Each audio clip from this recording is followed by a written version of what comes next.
Fy enw i yw Gillian Owen a dwi'n oruchwyliwr gofal gymunedol yn Ifenaid.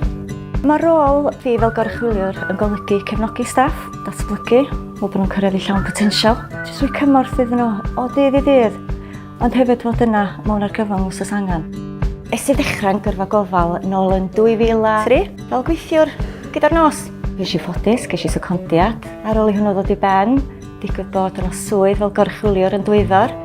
Dwi bellach yn y swydd ers 10 mlynedd, rili mwynhau, a mae bob diwrnod yn wahanol.